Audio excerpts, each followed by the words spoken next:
우리 행복한 안식일에 하나님의 충만하신 은총이 우리 교우님들 가슴에 가득하기를 진심으로 기원합니다. 이번 한 주간 동안 우리 성남중앙교회 교우님들과 함께 우리 예수님에 관한 말씀을 통해서 은혜를 나눌 수 있게 된 것을 인해서 진심으로 기쁘게 생각합니다. 우리 성남교회 보니까 참 이 사랑이 넘치는 그런 교회입니다.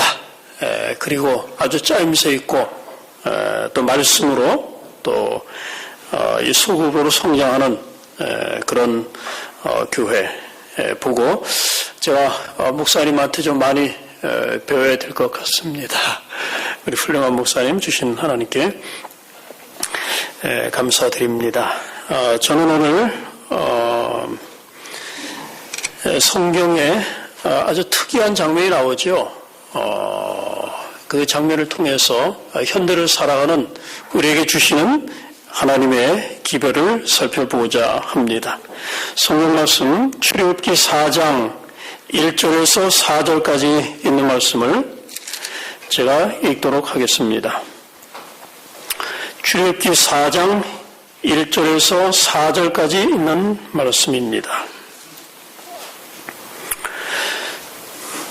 모세가 대답하여 이르되 그러나 그들이 나를 믿지 아니하며 내 말을 듣지 아니하고 이르기를 여호와께서 내게 나타나지 아니하셨다 하리이다. 여호와께서 그에게 이르시되 내 손에 있는 것이 무엇이냐? 그가 이르되 지팡이니이다. 여호와께서 이르시되 그것을 땅에 던지라 하시매 곧 땅에 던지니 그것이 뱀이 된지라. 모세가 뱀 앞에서 피하매 여호와께서 모세에게 이르시되 내 손을 내밀어 그 꼬리를 잡으라. 그가 손을 내밀어 그것을 잡으니 그의 손에서 지팡이가 된지라. 참 흥미스러운 그런 장면입니다. 하나님께서 미디안 광야에서 모세에게 나타나셨습니다. 양을 치던 모세 앞에 갑자기 떨기나무에 불이 붙었는데 이 불이 떨기나무를 다 태우고 꺼져야 되는데 꺼지질 않는 거예요. 떨기나무도 타지 않고 그대로 불만 붙어 있는 것입니다. 모세가 아주 신기한 광경을 봤습니다. 과학적 교육을 받은 사람으로 그가 신기한 광경을 보기 위해서 접근할 때 거기서 소리가 들려 나왔습니다. 모세야, 내가 선 것은 거룩한 땅이니 내 발에서 신을 벗어라 하시면서 하나님께서 그에게 소명을 부여하십니다. 내 백성 이스라엘을 애굽에서 건져내라. 그의 나이가 그때 80살이었습니다. 미디안 광야에서 40년 동안 양을 쳤습니다. 그런데 그 긴 기간 끝에 이제 하나님께서 그를 다시 애굽으로 돌아가도록 말씀하시는 것입니다. 그의 첫 반응은 할 수 없다 하는 것입니다. 하나님, 제가 어떻게 갈 수 있겠습니까? 저는 애국말도 다 잊어버리고 또 언변이 없는 정말 어눌한 사람입니다. 물론 모세가 아직 준비가 안 됐습니다. 우리 하나님께서 40년 동안 광야 교육을 시키셨지만은 그러나 이제 마지막 교육, 마지막 시험, 하나님의 마지막 손질이 필요했던 것입니다. 하나님께서 광야의 학교에서 그에게 아주 호된 교육을 시키셨는데 이제 드디어 졸업 시험입니다. 40년 동안 공부하고 시험을 보는데 성경에 보니까 하나님께서 시험을 하실 때 필기고사를 보지 않으시더라고요. 하나님은 저 한 번도 없어요. 필기고사가. 하나님은 실기고사를 하십니다. 하나님께서 그에게 내신 문제가 뭐냐면 내 손에 있는 게 무엇냐 그랬어요. 질문을 하니까 답변 지팡이입니다. 그래요. 그가 사실 목동에 지팡이 하나 들고 있을 사람이 아니죠. 그가 선택만 했더라면 애굽의 바로의 자리에 올라가서 황금호를 휘두를 수 있는 사람입니다. 근데 하나님, 제가 지팡이 하나 들고 있습니다. 그때 우리 주님께서 말씀하셨습니다. 그 지팡이를 땅에 던져라. 그렇게 순종했더니 이 지팡이가 뭐로 변합니까? 뱀으로 변합니다. 성경에 보니까 모세가 그 뱀 앞에서 피하여 도망했다 그랬어. 40년 동안 광야에서 양을 줬기 때문에 거기에 사는 온갖 해충들, 해로운 동물들 다 알았습니다. 뱀 종류도 아마 다 알았을 거예요. 그래서 모세의 방어 무기인 지팡이가 뱀이 되어버렸으니까 방어 무기가 없어요. 그래서 그가 도망을 한 것입니다. 이것으로 보면은 이 뱀이 아마 맹독성 뱀이었던 것이 분명합니다. 그런데 하나님께서 도망가는 모세를 향해서 그의 등 뒤에서 소리치십니다. 모세야, 스톱! 뒤로 돌아! 앞으로 가! 그리고 가서 저 뱀의 꼬리를 잡아라! 이렇게 말씀하셨습니다. 우리가 그냥 읽어보면 그럴 수 있다고 생각하지만 아무리 생각해봐도 이 예수님의 말씀은, 하나님의 말씀은 너무 터무니없어 보이는 것입니다. 뱀의 꼬리를 하나님께서 잡으라고 하셨거든요. 그리고서 뱀을 선포하라. 그러면 어떻게 될까요? 뱀에 물려서 죽을 수밖에 없을 것입니다. 여기 하나님께서 지금 무슨 일을 하고 계시는 겁니까?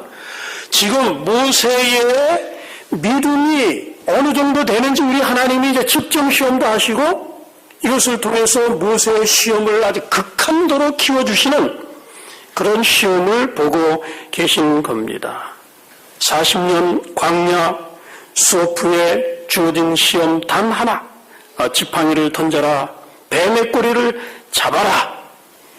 그런데 이 문제를 생각해 보니까 하나님께서 시험 문제를 너무너무 잘 내셨어요.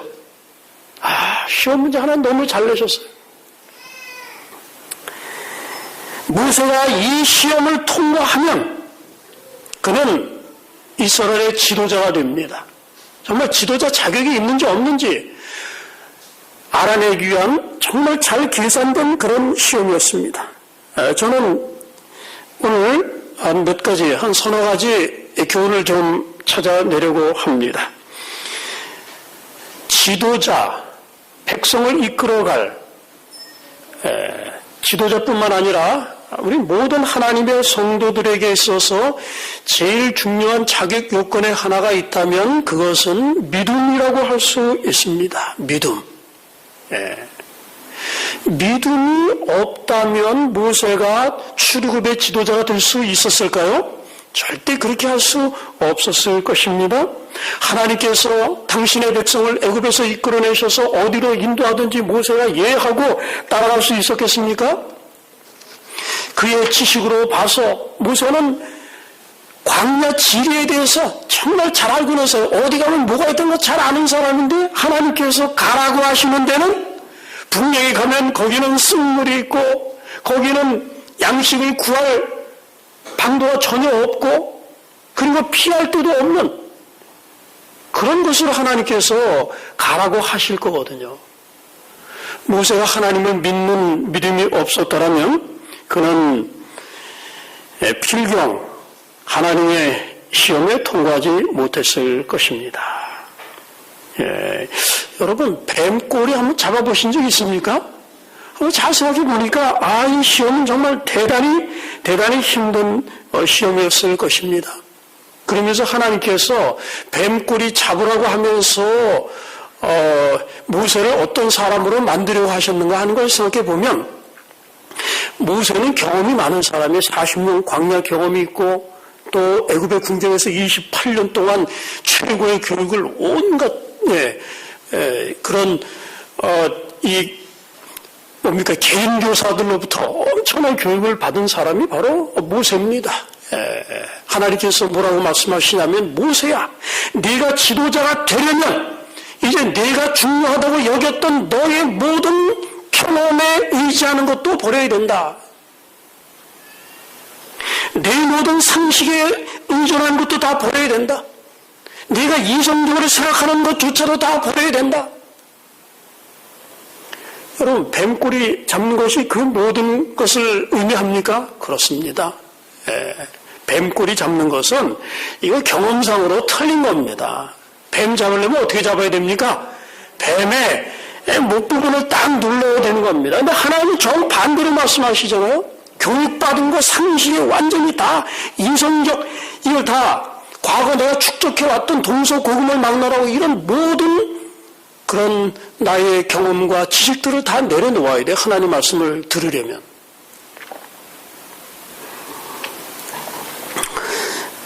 그런데 모세가 순종했습니까? 순종했습니다. 모세가 아마 추론을 했을 것입니다.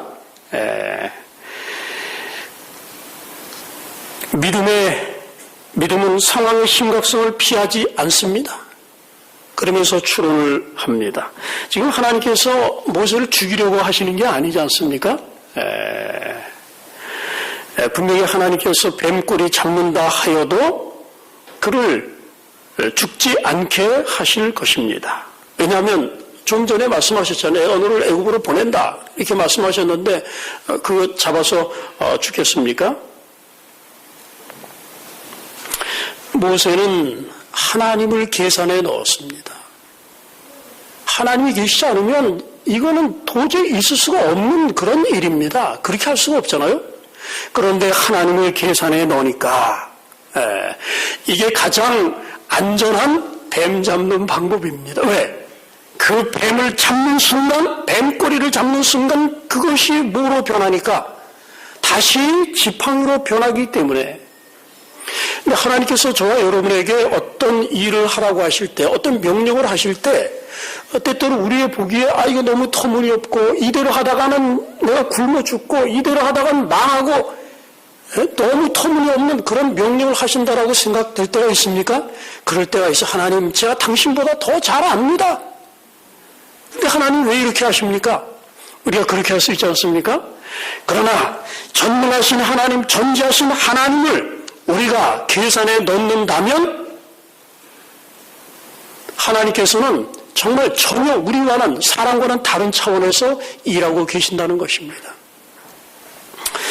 여기서 하나님께서 여러분에게 어떤 일을 하라고 명하시든지 하나님을 계산에 넣으면 분명히 하나님께서 당신의 영광을 우리를 통해서 나타내실 겁니다. 그래서 우리에게 그런 믿음이 필요합니다. 믿음. 여러분의 경험 너무 의존하지 마시기 바랍니다. 여러분의 이성과 여러분의 상식. 하나님이 하시는 말씀이 우리가 따라야 할 유일한 우리의 지침인 것입니다. 제가 아주 오래전입니다. 제가 대학생 때 미국에서 나오는 애드벤티스트 리뷰지를 보았는데 거기에 한 재미있는 이야기가 실렸습니다. 인도 봄베이에서 대전도회가 열렸습니다. 그런데 그 전도회 때 한 융접공이 이제 참석하게 됐습니다. 그래서 예수님을 발견하고 또 안식일을 발견했습니다. 그래서 이 사람이 내가 이번 안식일부터 안식일을 철저히 지키리라. 그리고는 회사에 안 나갔습니다. 그리고 이제 사장하고 계속 이제 흥정을 하는 겁니다. 사장님, 제가 제 신앙식 예수 재림교인이 됐습니다. 그래서 제가 이날은 어떤 일이 있어도 일을 할 수 없습니다. 제가 다른 날 더 열심히 하겠습니다. 근데 이 사람은 그 회사에서 융접 기술이 제일 좋은 사람이에요. 그래서 자기를 쫓아내리라고는 생각을 못했습니다. 그러나 사장이 해고를 시켜버립니다. 그래도 걱정하지 않았으면 기술이 너무 좋으니까 갈 때는 얼마든지 있어요. 그러나 이상하게도 취직하려고 문을 두드려 봐도 다 안식 문제 얘기하면 다 받아주지 않는 거예요. 그의 통장의 잔고는 계속 떨어져 가고 이제 어떻게 해야 되겠습니까? 그러나 이 사람은 하나님을 믿는 사람, 하나님께 순종하는 사람을 하나님께서 그냥 버려두지 않으실 것이다 라는 확신을 가지고 있었습니다. 그런데 그가 어느 날 인도제 봄베이 시내를 이렇게 돌아다니고 있는데 이제 큰 사건이 벌어집니다. 인도 봄베이 이제 항구요시인데 거기에 큰 군함이 이렇게 들어왔습니다. 근데 그 군함에는 탄약이 많이 실려 있었고 그 다음에 솜이 많이 실려 있어, 솜.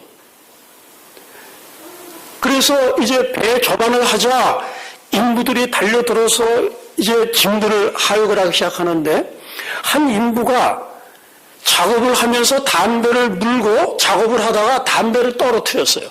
그래서 배 밑창으로 쭉 떨어졌는데 거기가 이제 솜을 쌓아둔 곳입니다. 근데 이 사람이 너무 놀라가지고 그 얘기를 못하고 말았습니다.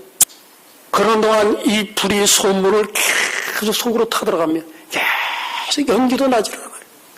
그러다가 한참 지나가면 연기가 막 치솟아서 보니까 불이 난 겁니다.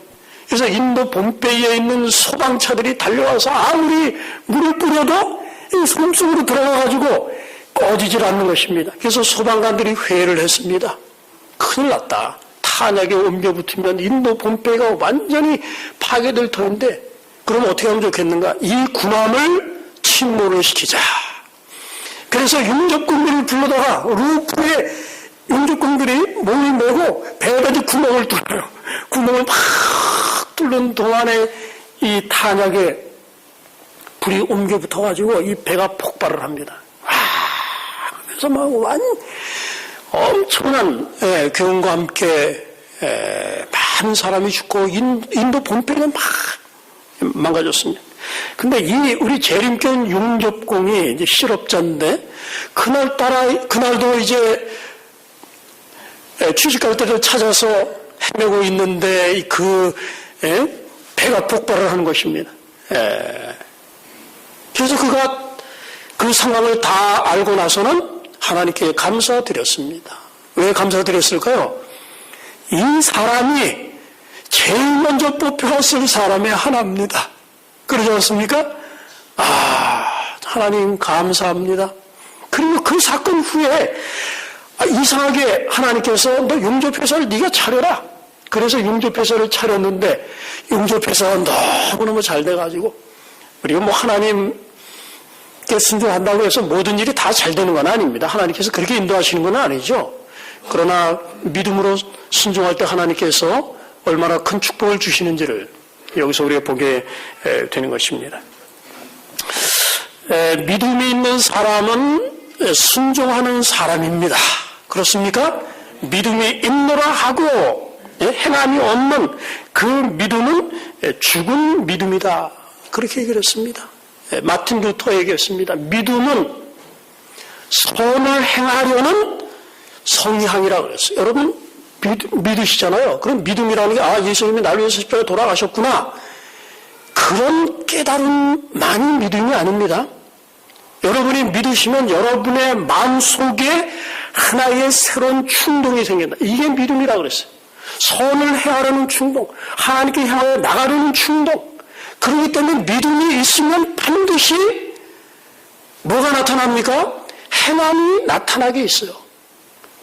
믿음의 실제는 행동을 통해서 나타나는 것입니다. 자, 모세가 얼마나 한 믿음이 있는 사람인가 하는 것은 그의 믿음의 깊이는 순종을 통해서 나타나는데 여러분 하나님께서 여러분에게 어떠한 명령을 내리셔도 여러분 다 따라하실 용의가 있으십니까?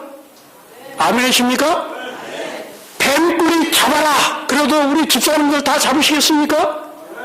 아멘이십니까? 뱀 보면은 징그럽잖아요.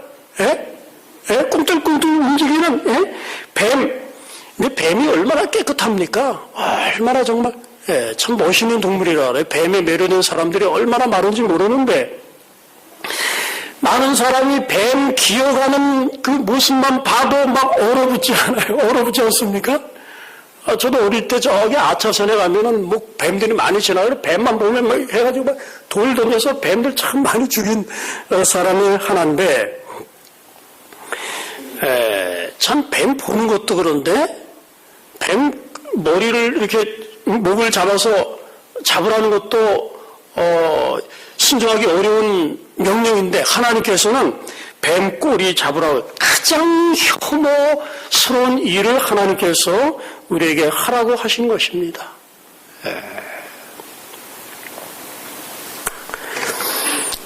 한 번은 옛날에 그 프로시아 황제하고 영국 황제하고 러시아 황제가 앉아서 담소를 하다가 갑자기 이제 내기를 하기로 했어요. 어느 나라 군인이 제일 용맹스럽고 순종을 잘하는가 서로 내기하자 그랬어요. 그래서 그들이 이제 3층에 이제 앉아서 얘기를 하다가 경비병들 각자 자기 경비병들을 부르기로 했어요. 어떻게 하면 제일 순종 잘하는지 알 수 있을까? 저 창문에서 뛰어내려고 명령하자 그랬어요. 그래서 프로시아 황제가 자기네 경비병 불렀어요. 경비병 이리 와봐 그랬습니다. 너 저 창문으로 뛰어내려 그랬습니다. 그랬더니 좀 놀라더니 카카 진짜 그 말씀 하시는 겁니까? 그러면서 뒤로 돌아서 가버립니다.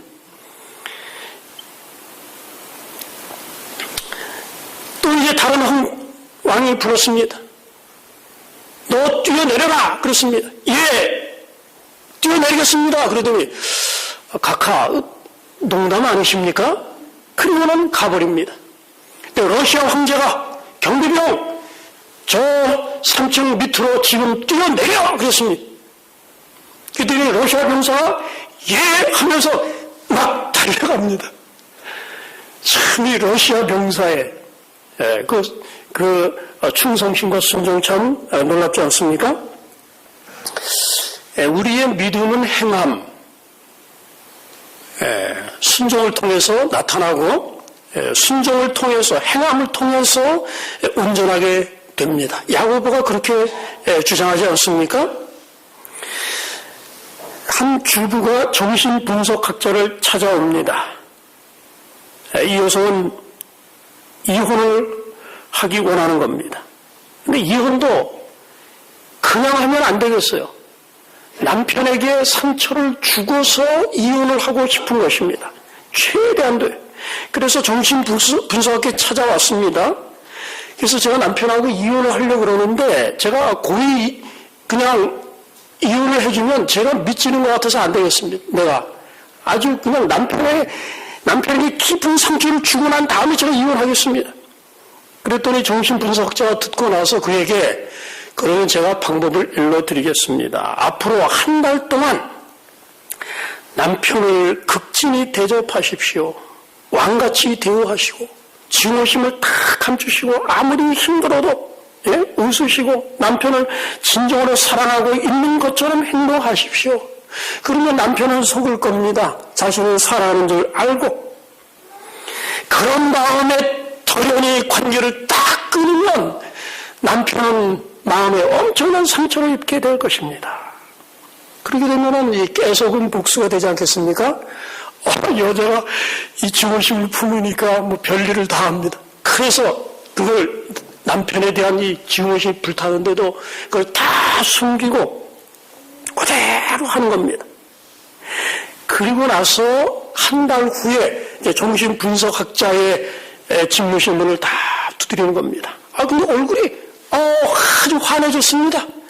그래서 물었어요. 사모님, 이제 이혼 도장 찍을 준비됐지요? 그랬더니 그 아주머니가 하시는 말이 선생님 이혼이라뇨? 제가 왜 이혼을 합니까? 제가 남편을 정말 사랑하고 남편도 정말 사랑하는데요. 참 복수를 위해서 증오심을 감추고 내색하지 않고 칭찬하고 맛있는 음식 다 해주고 왕같이 대우를 해주고 이렇게 하는 가운데서 여자의 마음속에 변화가 조금씩 점기기 시작한 것입니다. 남편을 사랑하는 마음이 조금씩 생기게 된 것입니다. 그리고 남편도 아내를 사랑하는 마음이 생기고 아내를 향해서 마음을 열게 된 것입니다. 말하자면 행동이 마음을 변화시킨 거예요. 우리는 보통 그렇게 생각하잖아요. 마음이 행동을 결정한다. 그러나 요즘에 그 행동심리학이 발견한 것은 그 반대도 사실이다. 행동이 사람의 마음을 변화시키기도 한다. 그래서 우리도 그 원리는 많이 지금 텔레비전에 웃음 치료로 그렇게 많이 하지 않습니까? 우리가 기뻐야 웃는데 웃을 일이 없으니까 어떻게 해요? 웃어라. 그럼 행복해진다. 이게 다 그런 원리를 적용하는 것입니다. 그래서 교실에서 아주 행동이 산만한 아이가 있어요. 그 아이에게 학급 질서를 맡기는 일을 딱 맡깁니다. 그러면 맨날 산만한 이런 아이가 질서를 유지하다가 보니까 이 아이가 정말 질서를 잘 지키는 아이로 변화되더라 하는 것입니다. 그리고 이제 고속도로가 지나가는 이 마을 앞에다가 교통 이제 조심하라 하는 이제 표지판을 세우려고 그러는데 표지판을 세우려면 주민 민원 때문에 세울 수가 없는 거예요. 그래가지고 작전을 짰습니다. 이제 그 마을에는 이제 주부들 다 이렇게 모이라고 한 다음에 교통사고의 끔찍성을 보여줍니다. 비디오로 보여주고 사진으로 보여주고 다 보여주면서 안전운전시키고 다. 예? 그래서 당신들 남편이 안전운전을 하기 원하는 거 안전운전하기를 원하지 않느냐? 예. 그러면 피켓 들고 우리 한번 시위하자. 그래서 이제 막 나서서 안전운전하자 막 이렇게 하고. 그리고 나서 주부들에게 이 마을 앞에다 입간판 세우면 어떻겠습니까? 그랬더니 반대가 없었다는 거예요. 반대가. 예? 이 행동이 사람의 마음을 바꾼다는 것 정말 여러분 왜 행동이 마음을 변화시키겠습니까? 크리스티애니티 투데이즈에 보면은 그 얘기가 나옵니다. 근데 남편을 이제 앞서던 영화에서 남편을 마음으로 아주 미워했는데 행동으로 사랑하는 척 했습니다. 그러면 이제 괴리 관계가 생긴다는 거예요. 마음하고 행동하고 완전히 다르게 행동하잖아요. 그러면 마음이 거북해 한다는 겁니다. 그럼 누군가 양보를 해서 이게 조화가 돼야 돼요. 그런데 이럴 때 항상 마음이 행동한테 진다는 거예요. 그래서 행동한테 양보를 한다는 거예요. 예, 그래야만 어떻습니까? 그래야만 평안이 있으니까.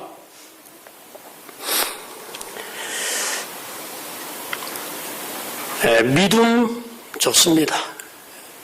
그렇지만 행함도 그 못지않게 중요한 것입니다. 여러분 혹시 내 생활이 좀 무기력하다 이렇게 생각하시는 분 계십니까? 그런 분들에게 하나님 주시는 처방은 지금 행동하기 시작하라 하는 것입니다. 교회에서도 전도지 분급합니다. 그러면 식사하시고 한두 분 쓱쓱 빠져가지고 없어 사람이 남으라 그러면 전도지 돌리는 거 쉽지 않잖아요. 얼마 안 남아. 그래서 장로님들 다 동원해가지고 못 나가게 다 한 다음에 강제로 끌고 나와서 막 전도지 막 부르겨. 그러면 어떨까요? 그렇게 실제로 하고 나니까 이 마음이 바뀌어져요. 믿음과 행함의 문제도 마찬가지입니다. 믿음이 약하신 분은 하나님께서 뭐 하라고 하시면 내가 믿음이 없으면 못하겠다 하지 마시고 이미 행동부터 하시기 바랍니다. 행동하면 믿음이 강해지고 믿음이 강해지면 또 행동을 하고 행동을 하면 믿음이 강해지고 이렇게 계속 그래서 이 회오리 바람처럼 점점 이쪽 왔다 갔다 하면서 믿음이 강해지고 행함이 강해지고 그 다음에 믿음이 강해지고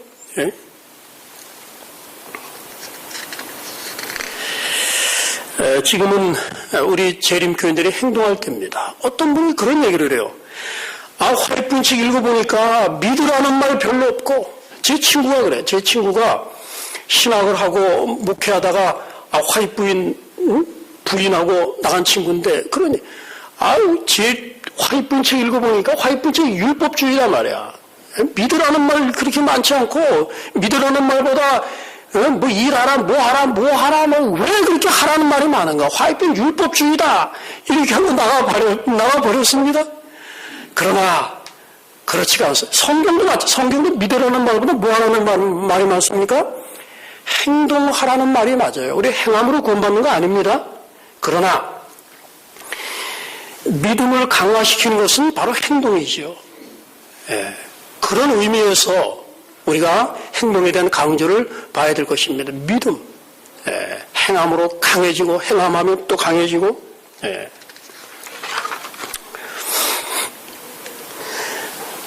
모세의 시험에서 우리가 배울 수 있는 세 번째 교훈은 그 용기입니다. 용기. 참 용기가 정말 필요한데, 사람이 공포적인 상황에 부딪히게 되면 신체에 그 변화가 오게 되죠. 사람의 동공이 커지고 뭐 방광이 열려가지고 뭐 오줌을 싸고, 그렇게 됩니다. 그렇죠? 이 두려움, 순종하지 못하게 하는 가장 큰 요인의 하나입니다. 모세가 이 뱀꼬리 잡는 것 정말 엄청난 용기가 필요한 것입니다. 근데 우리 특별히 마지막 시대 하나님 백성들의 용기가 필요합니까? 예, 용기가 필요합니다. 온 세상 사람이 다 마귀 편에 서 있을 때 여러분 홀로 서실 수 있으시겠습니까? 제가 한 20년도 더 됐겠네요. 그 강원도 이 고한의 그 탄광촌에서 목회를 하다가 그때 이제 충청도로 예비군 훈련을 갔어요. 저도 예비군 훈련을 받았을 때가 있습니다.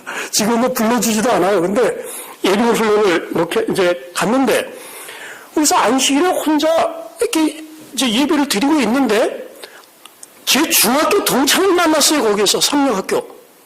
그래서 이제 같이 그 예배를 드리는데 이 친구가 자기가 군대에서 겪었던 신앙 얘기를 해줬습니다. 어떤 얘기냐면 제 친구가 이 하사관으로 이제 차출이 됐습니다. 하사. 그래서 이제 분대장이 됐습니다.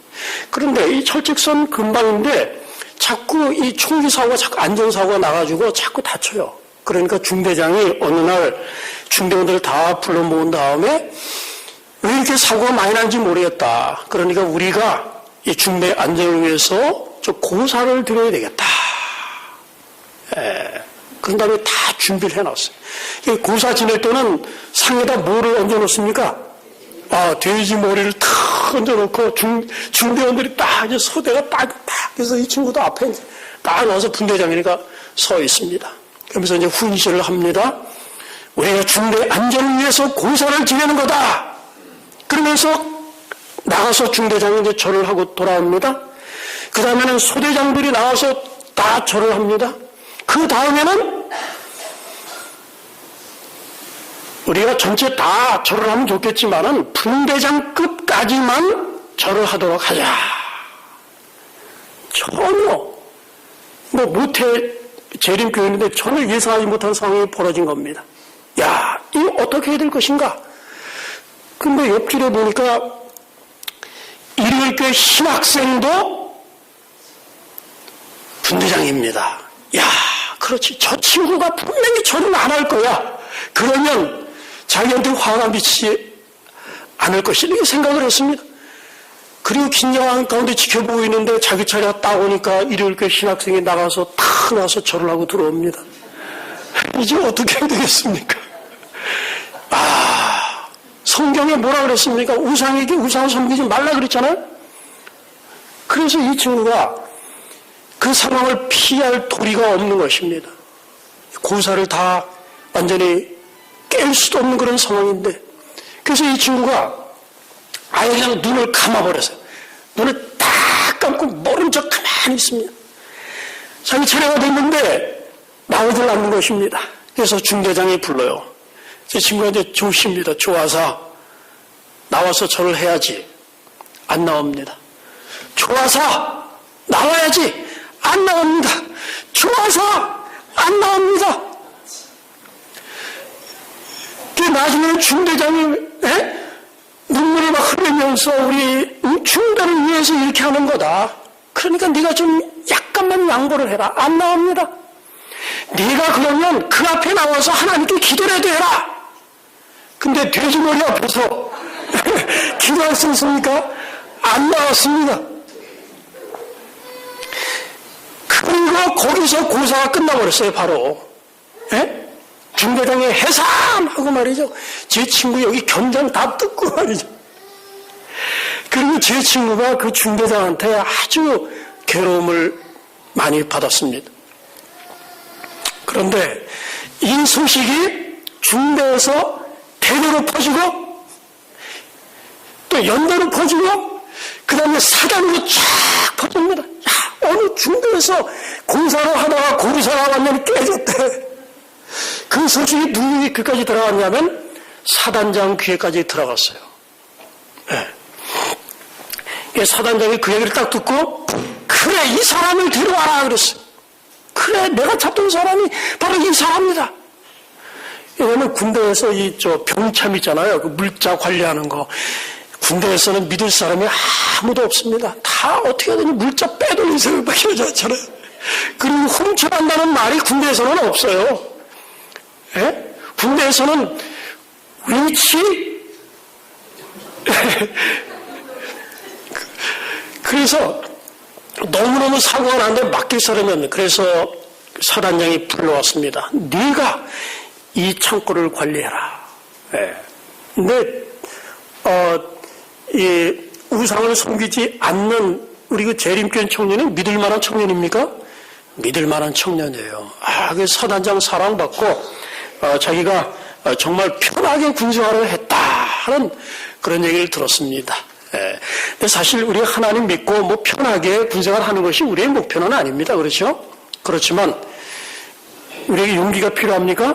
예, 우리의 신념을 위해서 설 수 있는 이런 용기가 필요한 것입니다. 특별히 마지막 때 정말 이런 용기가 우리에게 너무너무 필요한 것입니다.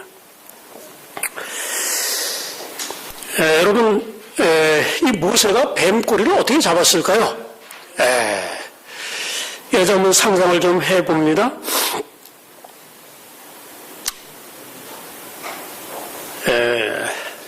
여러분 3,500년 전으로 한번 올라가 보세요. 80대 노인하고 뱀하고 이제 대결을 막 하고 있는 장면. 근데 우리 재림교회 한 그 목사님이 그 장면에 대해서 이런 말씀을 하셨어요. 모세는 80살이 됐는데도 뉴스타트를 잘해가지고 대결하고 있다가 이렇게 서로 마주보고 있다가 그러니까 이제 속임수 동작을 딱 해가지고 왼쪽으로 가려고 하는 척하다 오른쪽으로 가서 잽싸게 뱀의 꼬리를 잡았다. 그런데 그렇게 하지 않았을 것 같아요. 제가 고등학교 때 이제 조간신문을 돌린 적이 있습니다. 근데 그 당시는 개들이 너무 많아서 새벽에 신문 돌리려면 아주 귀찮아. 개들이 막 쫓아오니까. 그러면 어떻게 될까요? 계속 뛰어가다가 어느 정도 물릴 만한 위치에 오게 되면 돌아서야 돼요. 내가 도망하는 줄 알아 자기 무서워서. 그러면 이제 딱 돌아서면 개는 그 다음에 쫓아오다가 고르마 날새로 도망가 버려요. 뱀도 그랬을 것이다 하는 겁니다. 모세가 하나님께서 너 돌아서라. 그래서 모세가 젖먹던 용기 딱 동원해서 내가 죽으면 죽으리라. 돌아서서 막 가니까 뱀이 놀래가지고 기술을 돌려라. 그러면 뱀꼬리가 어디 있을까요? 바로 자기 앞에 있었을 것이다. 여러분 이런 경험이 모세에게 정말 필요했습니다. 왜냐하면 모세는 도망자잖아요. 도망자. 나는 실패자다. 자기식으로 하나님의 백성 구원하려고 하다가 그의 손에 지금 쥐어져 있는 건 뭡니까? 지팡이 하나인데 그것이 뱀으로 변해서 그를 공격하려고 하는 겁니다. 뱀은 마귀의 상징이요 문제의 상징인 거예요. 모세는 도망자, 도피자입니다. 패배주의적인 데 사로잡혀 있었어요. 하나님 저는 못 갑니다. 그런데 하나님께서 한순간 그와 대결을 하시죠. 돌아서 그리고 가서 저 뱀의 꼬리를 잡아라 그랬어요.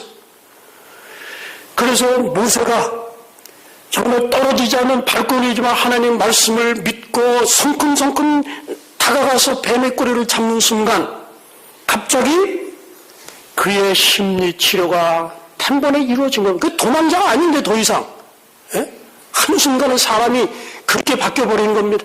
믿음과 순종과 용기와 승리의 사람으로 바뀌는 모습을 우리가 여기서 볼 수 있지 않습니까? 우리 신앙생활도 마찬가지입니다. 저와 여러분을 가로막고 있는, 내게 공포를 주는 어떤 문제들이 저와 여러분에게 있을 수 있습니다. 그때 하나님께서 돌아서라, 내가 승리하고 내가 진보하고 내가 하늘에 가려면 반드시 이 문제를 정복해야 된다, 맞서라, 피하지 말아라.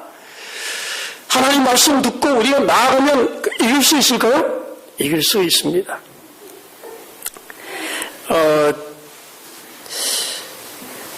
제가 7살 때 저희 가정에 아주 큰 불행이 닥쳤습니다. 저희 아버님께서 사업을 하시다가 논이고 밭이고 뭐고 다 잃어버리셨어요.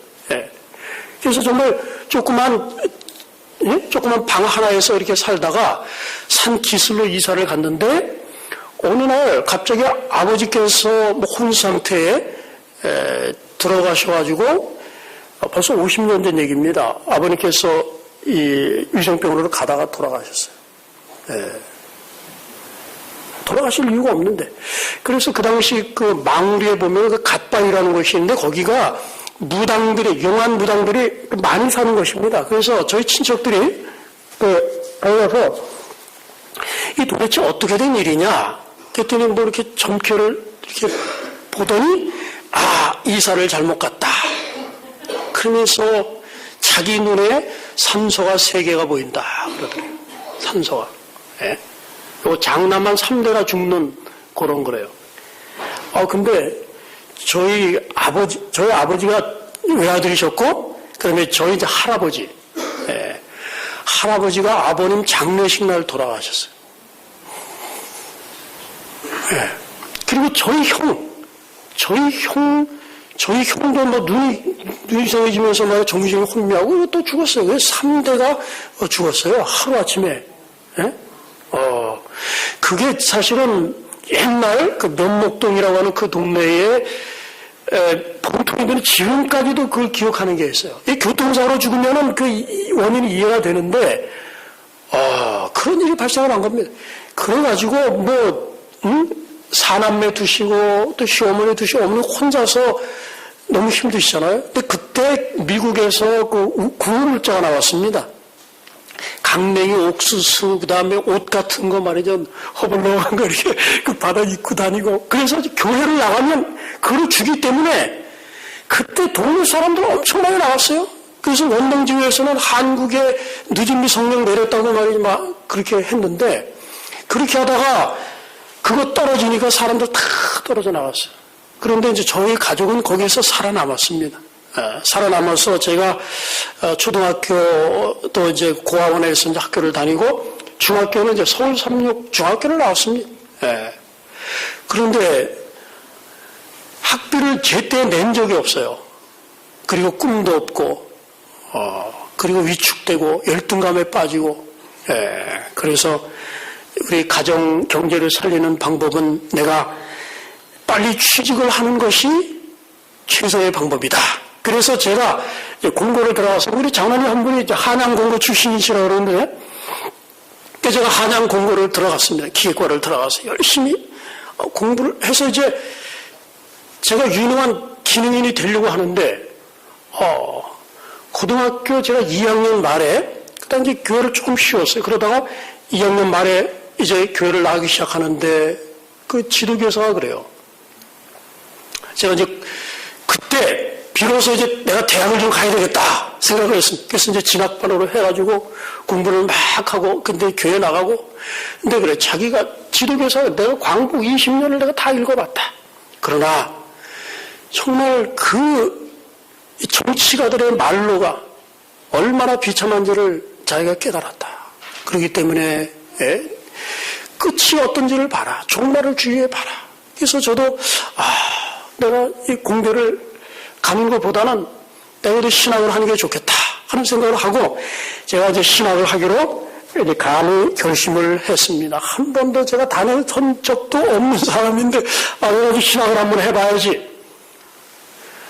그렇게 하는데 늘 마음 한구석에, 그런데 내가 신학을 해서 목사가 되려면 어디 서야 됩니까? 단에 서야 되잖아요. 내가 한 번도 서본 적이 없는데, 근데 동부교회는 한 250명이 나오는 정말 큰 교회입니다. 거기 앞에 선다는 생각만 해도 막 겁이 나는데, 야, 이걸 어떻게 해야 될 것인가 하는데, 어느 날 저에게 안시일에게 순서가 맡겨졌어요. 사업 장려를 하라.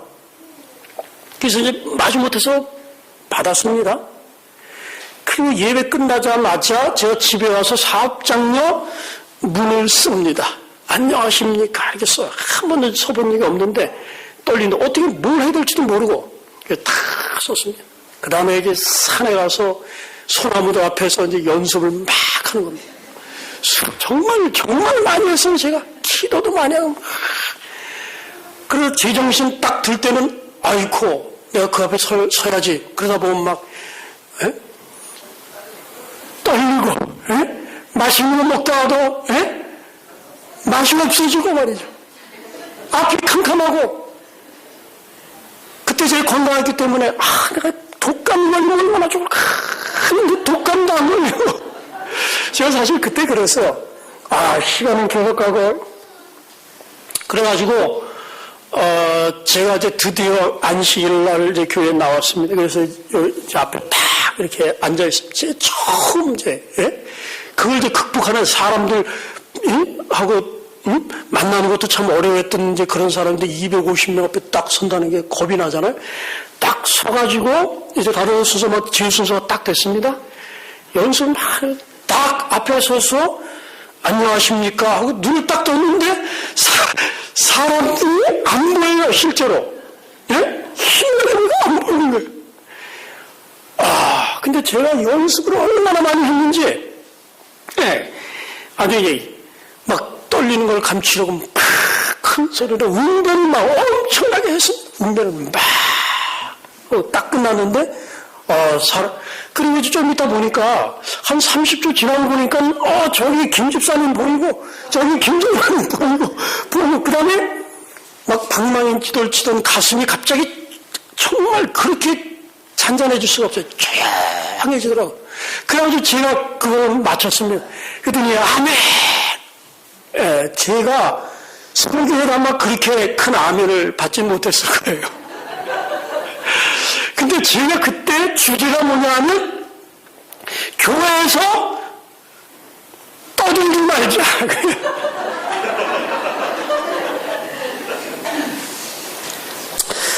사실 제가 뭘 아는 게 있었어요.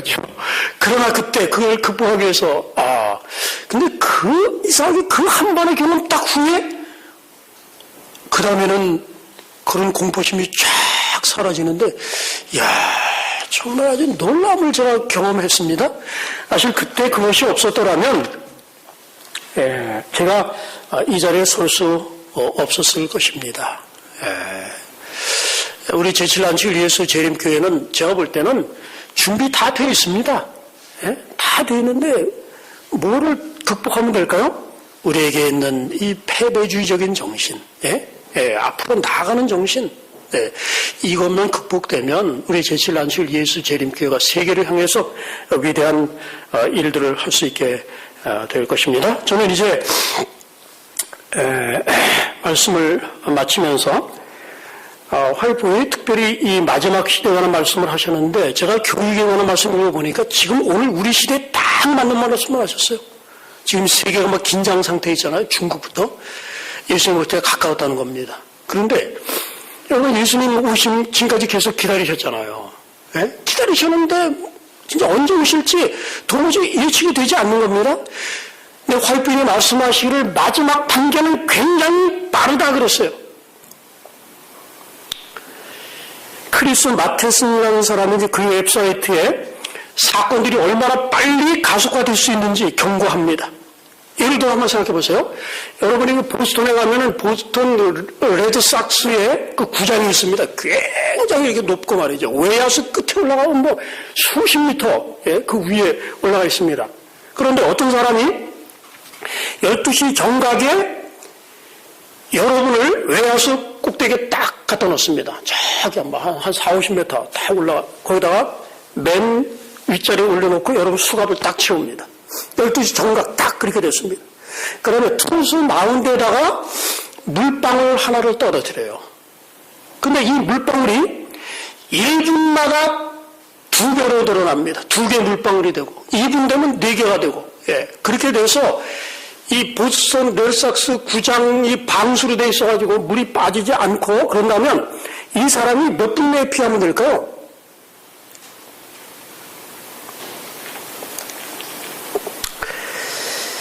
근데 여러분이 처음에는 물이 증가하는 걸 느끼지 못합니다. 한 방울에 2방울, 2방울이 4방울, 4방울이 8, 뭐 이렇게 계속 증가를 하는데 그렇게 해서 여러분 12시 44분이 되면 그 보스턴 레드삭스 구장에 1.5m 물이 찬다는 거예요. 그럼 여러분 피할 시간 얼마 남았을까요? 지금 44분 동안 1.5m 찼습니다.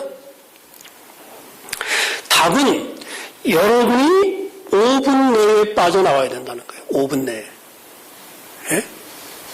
1.5m가 1분이면 3m가 되고 1분이면 6m가 되고 그 다음에 1분이면 12m가 되고 그 다음에는 24m가 되고 그 다음에는 48m가 돼서 완전히 물에 덮이는 겁니다.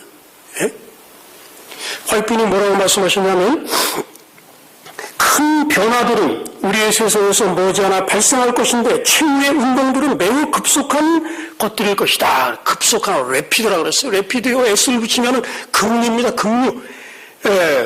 물이 내려오다 갑자기 폭포로 앞에 오면 물이 굉장히 빨라지잖아요. 급류. 그렇게 될 것이다.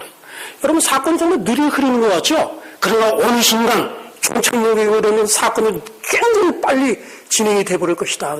여러분이 상상하고 있던 것보다 더 빠르게 진행될 것이다. 그랬어요. 근데 여러분 오늘 지금 우리 시대가 뭐 해야 될 시대입니까? 우리가 하늘에 가져갈 게 있잖아요. 우리 풍성 준비를 해야 돼요. 그 다음에 영혼들에게 복음을 증거해야 됩니다. 이 두 가지를 할 시간이 우리에게 필요한데 그 시간은 신속히 사라지고 너무나 빨리 이 모든 일들이 일어나게 될 것이다. 말씀하셨습니다. 저는 이제 기도주일 말씀을 마치면서 참 우리 이 세상에서 해야 될 것들이 많이 있죠. 그러나 가장 중요한 것은 예수 그리스도 믿고 우리 풍성의 준비를 하고 또 영혼들을 준비시키는 겁니다. 이것이 가장 중요한 것입니다. 그러니 여러분이 생각하는 것처럼 시간은 생각하는 것보다 더 빠르게 지나갈 수 있다는 것입니다. 그리고 풍성은 단기간 내에 이루어지는 게 아니지 않습니까? 그래서 우리에게 시간이 없는 것입니다. 우리 모든 성도들이 예수 그리스도를 믿고 또 우리 예수님 오실 때 주의 형상으로 주님의 형상을 반사하고 그리고 우리가 갈 수 있는 많은 영혼들 전도해서 하늘나라 함께 가야 되지 않겠습니까? 이러한 모든 축복을 함께 누리시게 되기를 바라면서 말씀을 마치겠습니다.